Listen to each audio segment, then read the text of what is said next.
बिस्मिल्लाहिर्रहमानिर्रहीम। अस्सलाम वालेकुम नाज़रीन, आप यूट्यूब चैनल देख रहे हैं। मैं इमरान खान हूँ। अहम अपडेट्स हैं, मैं आपके साथ शेयर कर देता हूँ। सबसे पहले ये है कि इमरान खान साहब की अहलिया जो गिरफ़्तार थी 31 जनवरी 2024 को उन्हें गिरफ़्तार किया गया था, वो रिहा हो गई हैं। ये पाकिस्तान तहरीक इंसाफ के लिए एक बड़ी खबर है और इसके अलावा कुछ और ख़बरें भी हैं, मैं आपके साथ शेयर करता हूँ। लेकिन सबसे पहले जो खबर अडियाला जेल से बुशरा बीबी की रिहाई की है उसकी तफसीलात मैं आपके सामने रख देता हूँ।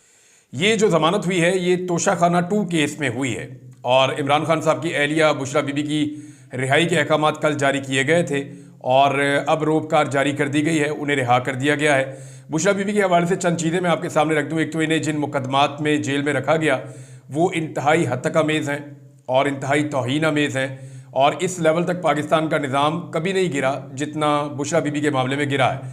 उनके ऊपर जो है वो इद्दत जैसा एक घटिया केस भी बनाया गया और उनको रुसवा करने की कोशिश की गई और बार बार ये कोशिश की गई और ये दावे किए जाते रहे।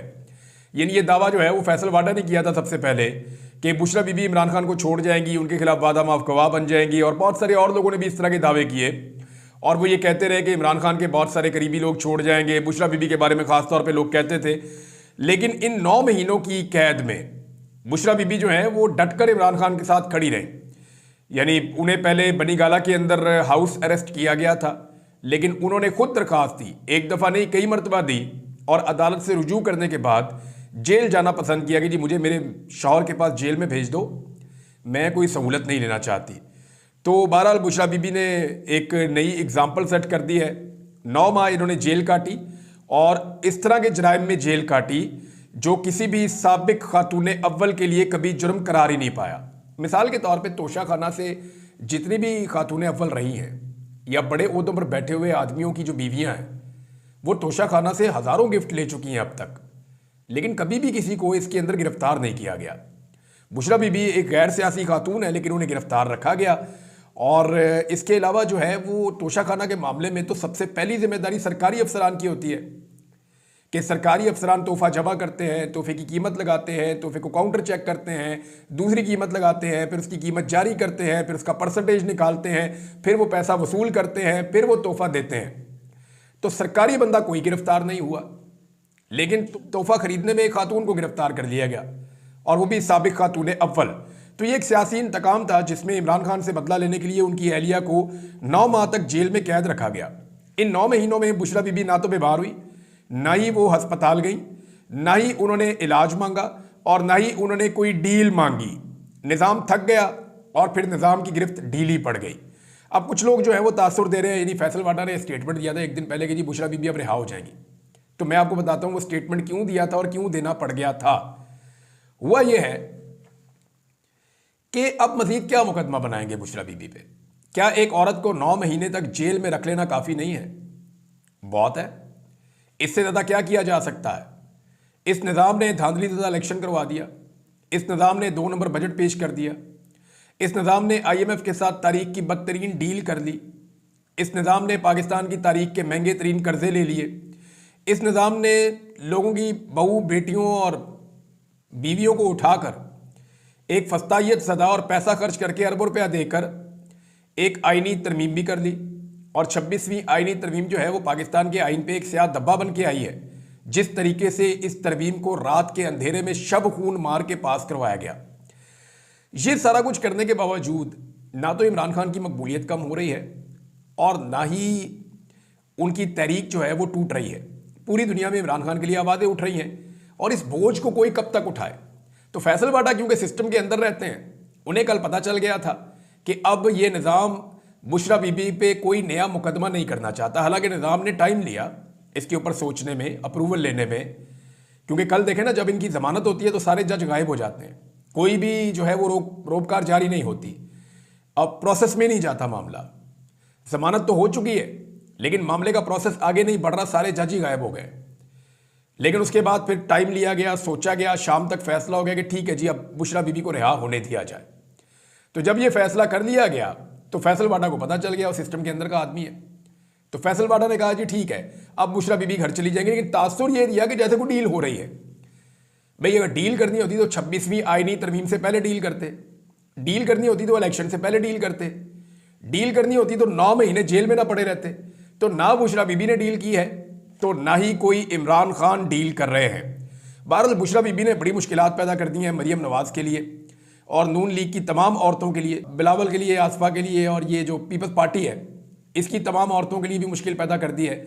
जिस पुरअज़म तरीके से उन्होंने जेल काटी है, यानी आफरीर है, ऐसे तो जेल कोई और नहीं काट सकेगा। अब इनके लिए बड़ा मुश्किल होगा, क्योंकि ये जेल जाते ही सीधा अस्पताल जाते हैं, ये तो जेल जाते ही सबसे पहले बीमार होते हैं। तो बुशरा बीबी ने यहाँ पे एक नई मिसाल कायम कर दी है। दूसरा, काजी फायद ईसा साहब के लिए भी एक प्रॉब्लम था। काजी फायद ईसा साहब ने अपने दौर में ख़वातीन को इंसाफ दिलाने में निल बट्टा निल रहे हैं। जितनी औरतें काजी फायद ईसा साहब के दौर में गिरफ्तार हुई और जितनी फस्तायत का सामना औरतों ने काजी फायद ईसा साहब के दौर में किया, उतना कभी नहीं किया। तो काजी फायद ईसा साहब नहीं चाहते थे कि वो इमरान खान की बीवी को जेल में छोड़कर रिटायर हो जाए। हालांकि उनकी बीवी बेगुनाह है, उन्हें तो एक दिन भी जेल में नहीं रहना चाहिए था।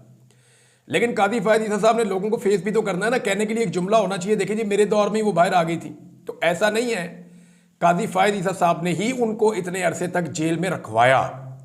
31 जनवरी 2024 से लेकर आज की तारीख तक जब वो रिहा हुई हैं 24 अक्टूबर 2024, तो ये सारी रिस्पॉन्सिबिलिटी जो है पाकिस्तान के निज़ाम अदल पर है कि पाकिस्तान के निज़ाम अदल ने इंसाफ फराहम नहीं किया।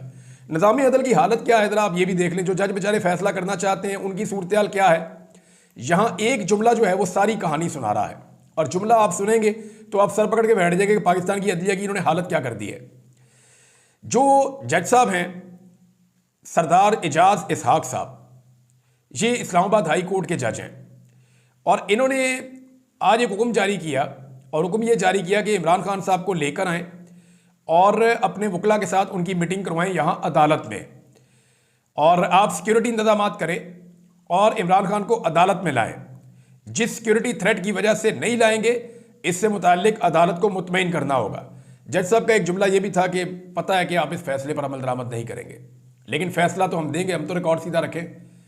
तो मामला यह है कि जहाँ पे अदालत का जज कह रहा है कि उसको फैसला देते हुए पता है कि इस फैसले के ऊपर इंतजामिया ने अमल नहीं करना, वहाँ अदलिया की कितनी बेबसी है। और अदलिया को इस हाल में पहुँचाया किसने? 2 चीफ जस्टिस ने पहुँचाया है। एक जस्टिस बंदयाल जो अपने फैसलों पर अमल दरामद नहीं करवा सके, और एक जस्टिस काजी फायद ईसा जिन्होंने फस्तायत के बाजार के गर्म होने के बावजूद इंसानी हकूक़ के लिए एक भी आवाज़ नहीं उठाई। तो इन 2 जजेस की वजह से आज अदलिया की ये हालत हो चुकी है, और इस अदलिया की हालत की रिस्पॉन्सिबल जो है वो इस वक्त पाकिस्तान की हुकूमत भी है। और जो थोड़ी बहुत अदलिया के अंदर जान बाकी थी वो 26वीं आईनी तरमीम के बाद निकाल ली गई है। बहरहाल ये सिचुएशन आपके साथ है। इमरान खान साहब की मुलाकात हुई जी अपने वकला के साथ, फिर इस ऑर्डर के बाद फौरी तौर पे तय किया गया, और इंतज़ामिया ने तय किया नहीं जी इमरान खान साहब की ना अडियाला जेल में मुलाकात करवा देते हैं वकला के साथ। और फिर 3 वकील जो हैं वो मिलने के लिए गए, सलमान अकरम राजा साहब, फैसल चौधरी साहब और शुएब शाहीन साहब, ये 3 वकील गए मिलने के लिए। अच्छा, ये मुलाकात 2 हिस्सों में हुई है। एक जो मुलाकात हुई उसमें शुएब शाहीन और फैसल चौधरी और सलमान अकरम राजा तीनों मौजूद थे। जो दूसरी मुलाकात हुई उसमें ज़रा अकेले में बात की इमरान खान साहब ने सलमान अकरम राजा साहब से, और कोशिश की कि आसपास के लोग ना सुने। अब सलमान अकरम राजा साहब के पास क्या इनपुट है, इन्फॉर्मेशन है, मेरी उनसे बात नहीं हुई तो वो मालूमात बाहर आ जाएगी। बाकी लोगों से मेरी बात हुई तो मुझे जो मामला पता चला है इमरान खान साहब के बारे में वो ये है कि अब इमरान खान साहब के चेहरे पे दाढ़ी है, लगभग 1 इंच के करीब उनके चेहरे पे दाढ़ी है। और मैंने ये पूछा जी दाढ़ी का रंग कैसा है, तो उन्होंने कहा जी उनकी दाढ़ी में ज़्यादा बाल, मेरे तो काफ़ी वाइट है। उन्होंने कहा जी इमरान खान साहब की दाढ़ी में ज़्यादा बाल ब्लैक हैं और कम बाल वाइट हैं। तो मैंने ये पूछा कि दाढ़ी उनकी घनी है या कम बाल? उन्होंने कहा जी एवरेज है, ना बहुत ज़्यादा दाढ़ी घनी है ना बहुत ज़्यादा जो है वो खाली है, तो एक एवरेज किस्म की उनकी दाढ़ी है। मैंने कहा जी उनको दाढ़ी कैसी लग रही है? उन्होंने कहा जी कुछ तस्वीरें सोशल मीडिया पे आर्टिफिशियल इंटेलिजेंस के जरिए बना के लगाई गई थी, जिसमें दिखाई देता था कि इमरान खान साहब दाढ़ी में और वो बहुत अच्छे लगते थे, तो रियल लाइफ में वो अपनी दाढ़ी के साथ उन तस्वीरों से ज़्यादा अच्छे लग रहे हैं। ये दावा किया शुएब शाहीन साहब ने कि इमरान खान साहब बहुत अच्छे लग रहे थे, बहुत खूबसूरत लग रहे थे, बड़े ग्रेसफुल लग रहे थे दाढ़ी के साथ, और वो पहले से ज़्यादा बेहतर लग रहे थे। सेहत के बारे में उन्होंने कहा जी इमरान खान साहब की सेहत भी बहुत अच्छी है, उनकी स्पिरिट भी बहुत अच्छी है। तीसरा उन्होंने बताया इमरान खान साहब को अभी तक कोई बाहर की इंफॉर्मेशन नहीं मिल रही। इमरान खान साहब के अखबारात अभी भी बंद हैं, उनका टीवी अभी भी बंद है, उन्हें कोई मालूमात की फराहमी नहीं है। हालांकि वो साबिक वज़ीर आज़म है, उन्हें अखबारात मिलने चाहिए लेकिन नहीं मिल रहे। इमरान खान साहब को मालूम हुआ अपने वकला के ज़रिए से कि बुशरा बीबी की बेल हो गई है और वो आज़ाद हो गई हैं।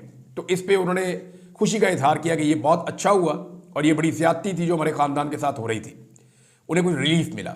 अपनी बहनों के बारे में उन्होंने पूछा तो उन्हें बताया गया जी कि एक आधे दिन में उनकी भी ज़मानतें हो जाएंगी और उम्मीद है कि वो भी अपने घर चली जाएंगी।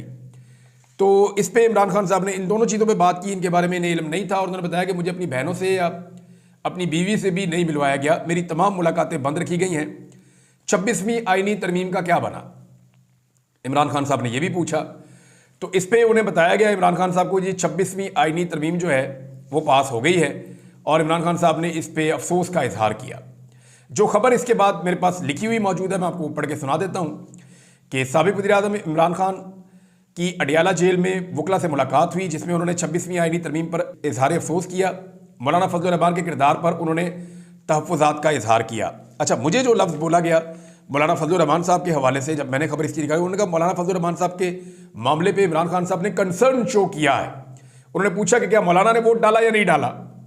तो जब पाकिस्तान तहरीक इंसाफ के वकला ने कहा जी डाला है, तो इस पर इमरान खान साहब ने कंसर्न शो किया कि ये उन्होंने ठीक नहीं किया। इमरान खान साहब ने पूछा कि मेरे लोग बिके या मेरे लोग टूटे, तो उन्हें बताया गया कि 2 लोग सेनेट से, जरका और फैसल, जबकि उन्हें बताया गया कि 4 लोगों ने वहां पे वोट किया है आपकी जमात में से, और इसके अलावा भी बताया गया कि कुछ और लोग हैं जिनके नाम भी आ रहे हैं। तो इमरान खान साहब ने कहा कि लेकिन इस सारे के बावजूद कौम आपके साथ खड़ी है। ये इमरान खान साहब कह रहे हैं, ना कोई अखबार ना कोई टीवी, लेकिन पूरा यकीन है कि कौम उनके साथ खड़ी है। उन्होंने कहा कौम हमारे साथ खड़ी है, मेरे लोग मेरे साथ खड़े हुए हैं। रूल ऑफ लॉ के बगैर ये मुल्क तरक्की नहीं कर सकता, ना इस मुल्क में सरमायाकारी आएगी। ये जो हालात इस मुल्क में पैदा कर दिए गए हैं, ऐसे हालात तो कभी मार्शल लॉ के दौर में भी नहीं होते थे। बापर्दा खातून पर झूठे मुकदमात बनाए गए। इमरान खान साहब ने कहा कि बताया कि जी 5 दिन मेरे डेथ सेल की बिजली बंद रखी गई है। इमरान खान साहब की जो एक्सरसाइज की मशीन है वो भी उठाकर ले गए थे। इमरान खान साहब को सेल से बाहर लाना भी बंद कर दिया था। उनसे कोई बातचीत नहीं करता था, उन्हें बाहर की कोई मालूमात नहीं मिलती थी। तो इमरान खान को उस हाल में रखा गया जिस हाल में नॉर्मली जो लोग लापता किए जाते हैं उन्हें रखा जाता है। ये जो लापता अफराद होते हैं ना, क्योंकि मैं भी लापता रहा हूँ, तो मैं आपको ये बता देता हूँ कि जिस दिन मैं अगवा किया गया था ना और जिस दिन मैं बाजियाब हुआ था, इसके बीच में इस दुनिया में क्या हुआ मुझे नहीं पता।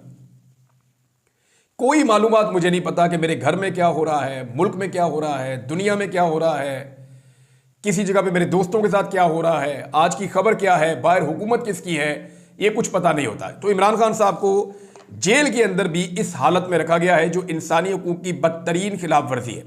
डी चौक पे एहतजाज के हवाले से इमरान खान साहब ने पूछा और इसके बारे में भी कुछ थोड़ी सी इंफॉर्मेशन उन्हें दी गई, लेकिन तफसीली बातचीत जो है वो सलमान अकरम राजा साहब के साथ हुई है। सलमान अकरम राजा साहब ये सारी बातें जो हैं ये पॉलिटिकल कमेटी के अंदर जाके बताएंगे, जो पार्टी की मीटिंग है उसके अंदर ये सारी चीज़ें रखेंगे, तो फिर मामला क्लियर होगा कि एक्चुअली वहाँ पे क्या इन्फॉर्मेशन है। और आज जो है वो जुमेरात है, जुमे वाले दिन दोबारा इनकी मीटिंग होगी और उसमें तफसीलात सामने आ जाएंगी। अच्छा, इसके अलावा जनाब एक और मैं आपको चीज़ सुनाना चाहता हूँ इमरान खान साहब से रिलेटेड। इसको आप ज़रा गौर से सुने, आपको आइडिया हो जाएगा कि क्या इमरान खान साहब इतने सालों में बदले हैं या ये वही इमरान खान है जिसको हम आज जानते हैं। ये 2010 का एक क्लिप है इमरान खान साहब का, इसके सिर्फ 36 सेकंड हैं, 36-37 सेकंड हैं। ये आप सुने कि इमरान खान साहब जजों को पार्लियामेंट के जरिए से अपॉइंट करने के मामले में पहले से खिलाफ थे। यानी वो ये कहते थे सियासतदानों का कोई हक नहीं है कि वो जजेस को लगाएं, क्योंकि अगर सियासतदान जजेस को लगाएंगे तो जुडिशरी तबाह हो जाएगी। ये इमरान खान साहब 2010 का इनका एक स्टेटमेंट है, ये जरा आप स्टेटमेंट सुनिए।